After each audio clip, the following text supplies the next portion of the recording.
Hello நண்பர்களே, 100 நாள் வளர்ச்சி பாதையில் இன்றைக்கி நமக்கு 24வது நாள். இன்றைக்கும் நமக்கு கால்பந்து பயிற்சி தான். ஞாயிற்றுக்கிழமை ஜிம்மு லீவு. அதனால் காலங்காத்தால் 6 மணிக்கு கிளம்பி நம்ம பயிற்சிக்கு போயாச்சு. நம்ம தோழரோட தோழர் நம்மளை பிக்கப் பண்ண வந்துட்டாப்ல. அதுக்கப்புறம் நம்ம தோழர்கள் எல்லாம் ஒரு இடத்துல சங்கம் வச்சு நம்ம கிரவுண்டுக்கு போயாச்சு. நடக்கிறோம் உள்ள ஒரு 2 கிலோமீட்டர் நடந்திருப்போம். 2 கிலோமீட்டர் நடந்த பிறகு தான் தெரியும் அது அவ்வளோ ஒர்த்துன்னு. ரொம்ப மாதங்க அப்புறம் இப்படி ஒரு கிராஸ் கோட்டை நான் நினச்சி பார்க்கல. இது வந்து நம்ம ஆர்மி கோட்டர்ஸ்குள்ளே இருக்க ஒரு கிராஸ் கோட்டு. ஆமாம், இன்றைக்கி நம்ம வந்து ஆர்மி டீம் மேலே தான் ப்ராக்டிஸ் மேட்ச் விளாட்லாம் வந்திருக்கோம். ஒரு Under-20 மேலே. அவங்க சின்ன பசங்களாக இருந்தாலும் நமக்கு ரொம்ப நாளுக்கு அப்புறம் 11s மேட்ச் விளாட்றது, பெரிய கிரவுண்டில் ஓட போகிறோன்னு ரொம்ப ஜாலியாக இருந்தேன். வார்ம் அப் பண்ணுறது கூட டைம் இல்லை. எப்பயும் போல் சோம்பேறி வார்ம் அப் தான் முடிச்சுட்டு நம்ம மேட்ச் கிளிப் எடுக்கவும் நமக்கு ஆள் இல்லை. அதனால் வந்துட்டு அங்கே இருந்து மற்றவங்க விளாட்றது நம்மளே வீடியோ எடுத்து வீடியோ கான்டெஸ்ட்டாக நம்ம போட்டுக்கிட்டேன். அதுக்கப்புறம் அங்கேருந்து கிளம்புற டயத்தில் இந்த 2 கிரவுண்ட்லையும் பெங்களூர் எஃப்சியும் அந்த பக்கம் கிக் ஸ்டார்ட்டும் ப்ராக்டிஸ் பண்ணிகிட்டு இருந்தாங்க.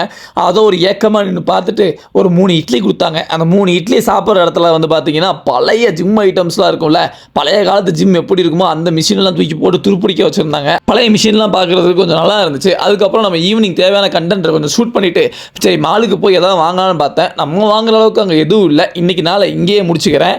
நாளைக்கு இன்னொரு பயிற்சி வீடியோவில் பார்க்கலாம். டாடா பாபாய், ஜாலியாக இருங்க.